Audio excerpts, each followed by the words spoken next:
Hello kids, how are you? I hope you all are very fine. So finally welcome all of you to my Pyara Sa YouTube channel. Now we are going to start our new chapter. New chapter तो ma'am उसी दिन start हो गया था. कब? कल ma'am. Okay अब हम स्टार्ट करने जा रहे हैं उस new chapter that is chapter number 11 का पार्ट 2. जल्दी से आइए. अब हम पढ़ने जा रहे हैं एनर्जी. पिछली क्लास में हमने बहुत अच्छे से वर्क पढ़ लिया था. वर्क क्या होता है? Force into displacement. ठीक है. वर्क की यूनिट क्या होती है? Joule. Joule that is newton into metre. Okay अब हम पढ़ने जा रहे हैं गाइस एनर्जी. किसको पढ़ने जा रहे हैं हम? एनर्जी. एनर्जी का क्या मतलब होता है?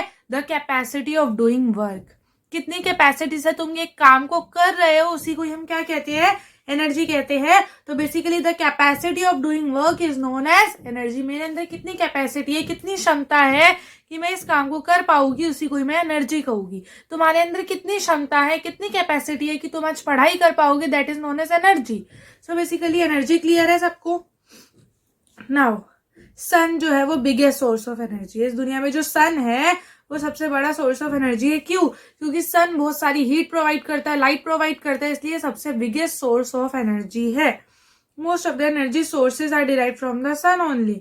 सम energy is receive from the nucleus of atom. तुमको एटम के न्यूक्लियस से भी एनर्जी मिलती है, इंटीरियर ऑफ अर्थ से भी एनर्जी मिलती है, टाइड से भी एनर्जी मिलती है. So the amount of energy possessed by body is equal to amount of work it can do.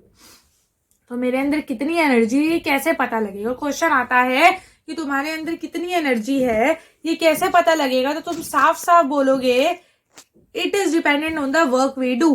Basically एक बंदे की एनर्जी का उसके वर्क से पता लगता है. अगर वो ज्यादा काम कर रहा है मतलब उसके अंदर ज्यादा एनर्जी है, अगर वो कम काम कर रहा है मतलब उसके अंदर कम एनर्जी है. बेसिकली वर्क और एनर्जी दे आर को related to each other. Clear? Okay अब देखो, वर्किंग बॉडी लूजेस एनर्जी. जो वर्किंग बॉडी होती है मतलब अगर मैं काम करने लग जाऊँ तो मैं अपनी एनर्जी को लूज कर दी उस काम को करने के लिए. अगर आप अपनी जीएफ से बातें करने लग जाओ तो आप बात कर रहे हो, इसका मतलब आप एनर्जी को लूज कर रहे हो. तो जब भी आप एक काम करोगे आप एनर्जी को लूज करोगे. ठीक है. Body on which the work is done it gain energy. और जिस चीज में तुम काम कर रहे हो, देखो मैं काम कर रही हूँ इसका मतलब मैं एनर्जी लूज कर रही हूँ. अब जिस चीज में मैं काम कर रही हूँ वो एनर्जी गेन कर रहा है. सपोज करो कुछ है नहीं यहाँ पे. ये देखिए ये पर्स है. मैंने क्या किया? मैंने इसको धक्का मारने में एनर्जी लगाई. ठीक है. अब मैंने तो एनर्जी लूज कर दी लेकिन इसने गेन कर ली, तभी उधर हो गया. तो बेसिकली एक बंदा एनर्जी लूज करता है और जिसपे काम हो रहा है वो एनर्जी गेन कर लेता है. क्लियर? अगर हम बात करें एनर्जी की, जैसे वर्क स्केलर क्वांटिटी था वैसे ही एनर्जी भी तो एक फॉर्म ऑफ वर्क ही है. तो बेसिकली एनर्जी भी स्केलर क्वांटिटी है. क्लियर? यूनिट क्या है? ऐसा यूनिट एनर्जी की जूल होती है. क्या होती है गाइस? जूल होती है, क्योंकि कुछ नहीं है, ये वर्क ही है. Energy is equivalent to work only. Basically work की भी ऐसा यूनिट जूल थी तो इसकी भी ऐसा यूनिट जूल ही होती है. क्लियर? और इसकी बिगर ऐसा यूनिट किलो जूल होती है. Kilo means 1000 joule. 1 joule energy कब कहेंगे हम? अगर एनर्जी के अंदर 1 जूल ऑफ वर्क लग रहा है. क्लियर? देखो ये सारी फॉर्म ऑफ एनर्जी है. सबसे पहली form of energy kinetic energy. Particles के अंदर काइनेटिक एनर्जी होती है. तुम्हारे अंदर, मेरे अंदर, कोई भी मूविंग ऑब्जेक्ट के अंदर जो भी ऑब्जेक्ट मूव कर रहा है उसमें काइनेटिक एनर्जी होगी. क्लियर? ना पोटेंशियल एनर्जी. पोटेंशियल का क्या मतलब है? तुम्हारे अंदर कितना कैलिबर है. मतलब अगर एक बॉडी रेस्ट पे है और किसी हाइट पे है, क्या बोल रही हूँ मैं? अगर एक बॉडी रेस्ट पे है और वो किसी हाइट पे है तो बेसिकली उसमें पोटेंशियल एनर्जी होगी. Heat energy. हीट भी एक तरह की एनर्जी ही होती है. Chemical energy. केमिकल एनर्जी आप सबको पता है, जब भी कोई केमिकल रिएक्शन होता है तो केमिकल एनर्जी रिलीज होती है. इलेक्ट्रिकल एनर्जी जो तुम्हारे घर में आती है इलेक्ट्रिसिटी की फॉर्म में, जिसका तुम हर रोज बिल भरते रहते हो. Light energy. दिख रही है इतनी सारी लाइट है, तो बेसिकली ये जो लाइट है वो एक तरह की एनर्जी है, that is known as light energy. Sound energy.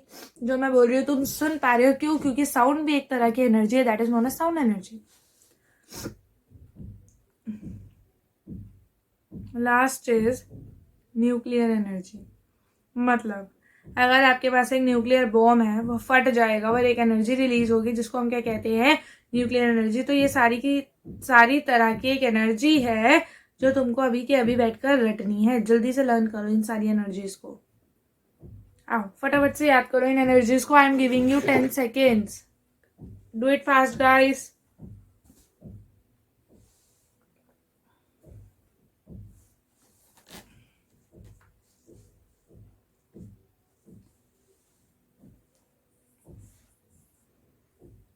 Done.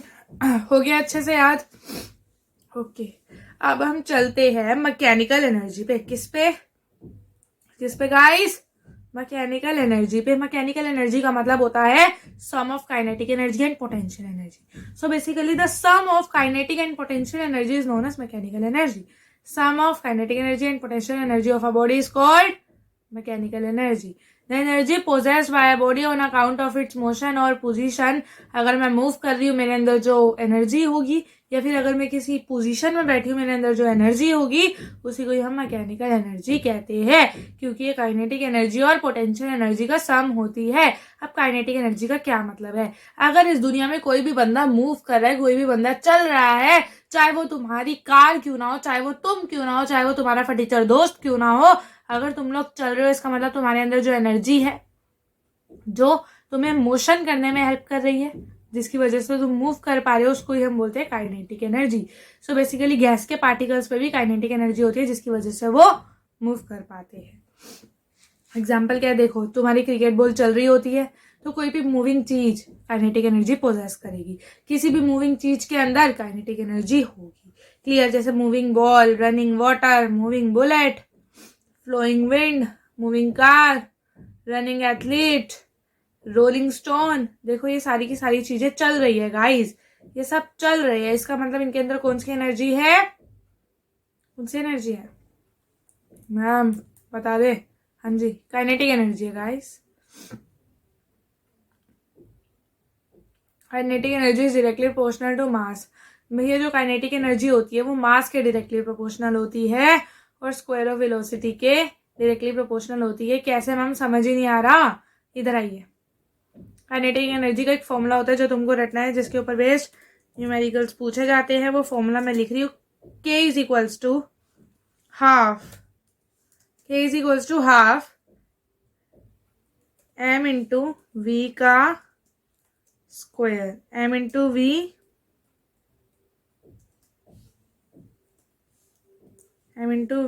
Square. Clear? So basically आपके पास काइनेटिक एनर्जी का एक बहुत प्यारा सा फॉर्मूला है जो हर बार काम आएगा। That is K is equals to half m v square. K is equals to half m v square. जल्दी याद करो, हाँ जल्दी याद करो। K is equals to half m v square. अब ये फॉर्मूला आया कैसे मैं तुमको लास्ट में बताऊंगी। ये किसी के स्कूल में पूछा नहीं जाता है। बस एक फॉर्मूला याद कर लो, काइनेटिक एनर्जी का हाफ एम वी स्क्वायर, और बेसिकली आपके पास कोई भी क्वेश्चन आएगा, ये वाला फॉर्मूला चिपका दो और एनर्जी निकाला ना। ठीक है? काइनेटिक एनर्जी सबको पता है, it is a form of energy जिसकी वजह से मोशन होता है।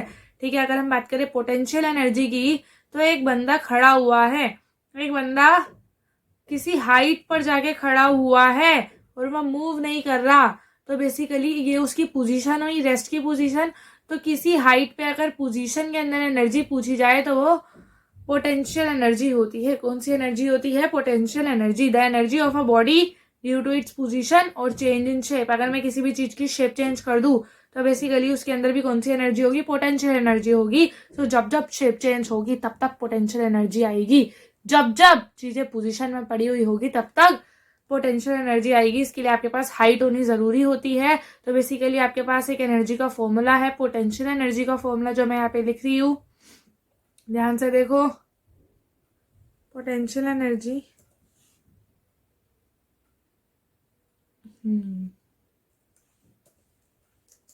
Potential energy denoted by P। Potential energy का एक फॉर्मूला है m into g into H. ठीक है? m into g into H का मतलब क्या है? मास पे डिपेंड करती है। अगर तुम मास बढ़ाओगे, क्या बोल रही हूँ मैं, अगर तुम एक बंदे का मास बढ़ा दोगे तो उसकी पोटेंशियल एनर्जी भी बढ़ जाएगी। अगर तुम हाइट बढ़ा दोगे तो पोटेंशियल एनर्जी भी बढ़ जाएगी।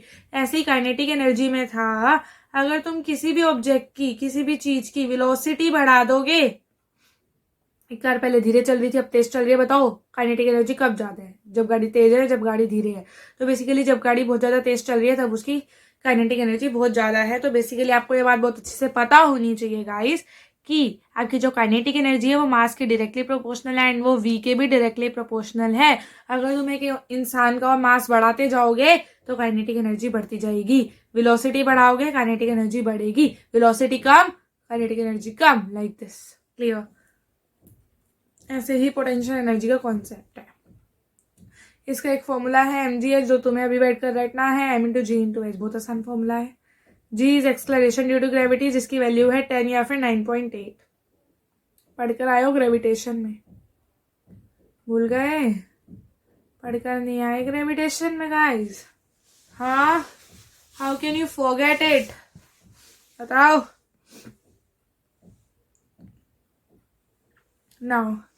अगर हम बात करें एनर्जी ऑफ बॉडी की due to its position and change in shape is known as potential energy. So basically example क्या है? Water in dam. जो आपके डैम के अंदर वाटर होता है उसके अंदर पोटेंशियल एनर्जी होती है। क्यों? क्योंकि वो रोटेट कर सकता है टरबाइन को, क्या निकालने के लिए? इलेक्ट्रिसिटी को निकालने के लिए, अपनी पोजीशन की वजह से।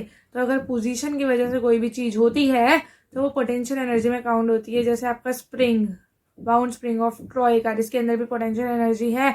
जब भी तुम बेंड, एक स्ट्रिंग को बेंड करोगे, शेप चेंज करोगे, तब भी पोटेंशियल एनर्जी आएगी। आखिर किस किस चीजों पे पोटेंशियल एनर्जी डिपेंड है? सबसे पहले मास पे डिपेंड है। अगर मास बढ़ेगा तो पोटेंशियल एनर्जी बढ़ेगी, अगर मास कम होगा तो पोटेंशियल एनर्जी भी कम हो जाएगी। अगर हाइट बढ़ेगी तो पोटेंशियल एनर्जी भी बढ़ेगी, हाइट कम होगी तो पोटेंशियल एनर्जी भी कम हो जाएगी। याद रखना, ये पाथ पे डिपेंड नहीं करते, ये हाइट पे डिपेंड करता है। तुम कितनी ऊंचाई पे कैसे चढ़ रहे हो तो उस पर डिपेंड नहीं करेगा, लेकिन तुम ऊंचाई पे चढ़ चुके हो वो मैटर करता है। Clear? So basically greater the height above the ground, greater is the potential energy and vice versa. Change in shape. तो बेसिकली होता क्या है? जितनी ज्यादा तुम स्ट्रेचिंग करोगे, ट्विस्टिंग करोगे, बेंडिंग करोगे, उतनी ज्यादा काइनेटिक एनर्जी, उतनी ज्यादा पोटेंशियल एनर्जी होगी। अगर हम बात करें पोटेंशियल एनर्जी की किसी हाइट के ऊपर तो उसका एक फॉर्मूला है m into g into H. ठीक है, बस यही लिखा हुआ है। अब ये देखो, क्या क्वेश्चन आ जाता है, ऐसे पाथ बना देंगे और बोलेगे बताओ किसके अंदर पोटेंशियल एनर्जी ज्यादा है। तो तुम सीधा हाइट देखोगे, इसकी हाइट यहाँ से लेकर यहाँ तक है, इसकी हाइट यहाँ से लेकर यहाँ तक है। तो बेसिकली हाइट तो दोनों की सेम है। तो अगर हम बात करें पोटेंशियल एनर्जी की, तो पोटेंशियल एनर्जी दोनों में सेम है, क्योंकि potential energy never depend on path, it depend on height.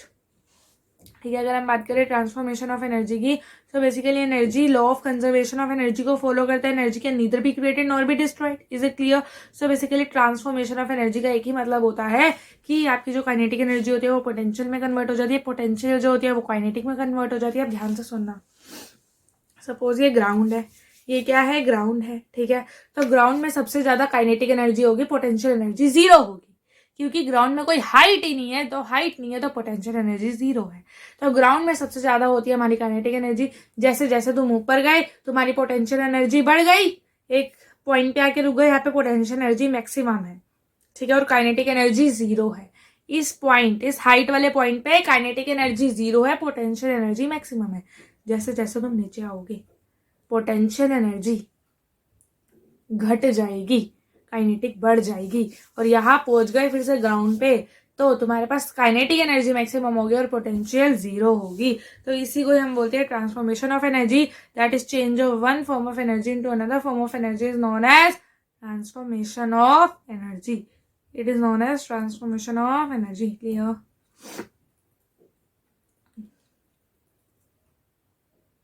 हाँ, चलो पढ़ाई देती हूँ, नेक्स्ट क्लास में क्या ही पढ़ना है ना। बताओ गाइस, कब पढ़ना है? अभी पढ़ना है या नेक्स्ट क्लास में? जल्दी बताइए। अभी पढ़ा दे।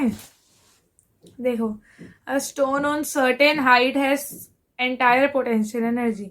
अगर हम एक स्टोन की बात करें, तुमने उसको किसी हाइट पर रखा हुआ है तो उसके पास सिर्फ और सिर्फ पोटेंशियल एनर्जी है। हाइट के ऊपर अगर कोई ऑब्जेक्ट रखा हुआ है, मतलब किसी ऑब्जेक्ट को तुमने हाइट पर रख दिया है, तो उसके अंदर से पोटेंशियल एनर्जी होगी, काइनेटिक जीरो होगी। क्लियर? लेकिन जब जब वो नीचे आएगा तब तब पोटेंशियल एनर्जी कम होगी और काइनेटिक बढ़ जाएगी। ठीक है, देखो यहाँ पोटेंशियल एनर्जी डिक्रीज हो जाएगी, लेकिन kinetic energy goes on increasing as the stone goes on increasing. तो बेसिकली जब भी स्टोन ग्राउंड पे फेंका जाएगा तो पोटेंशियल एनर्जी 0 हो जाएगी और काइनेटिक एनर्जी मैक्सिमम हो जाएगी। हुआ क्या, पोटेंशियल काइनेटिक में कन्वर्ट हो गई। तो बेसिकली पूरी पोटेंशियल कन्वर्ट हो गई काइनेटिक के अंदर। So this is known as transformation of energy. अब हाइड्रो इलेक्ट्रिक पावर हाउस में क्या होता है बच्चों, एक काम करेंगे, कल हम ट्रांसफॉर्मेशन ऑफ एनर्जी से सारे टॉपिक्स पढ़ लेंगे। ठीक है, कल ये चैप्टर खत्म हो जाएगा। तीसरा पार्ट में आपका ये चैप्टर खत्म है। जिनको न्यूमेरिकल्स करने हैं प्लीज मेरे को बता दीजिए, ताकि मैं आपके लिए अच्छी सी वीडियो बना के आऊँ न्यूमेरिकल्स की, जिसमें सारी थ्योरी खत्म हो जाएगी हमारी। तब तक के लिए ओके बाय, टेक केयर।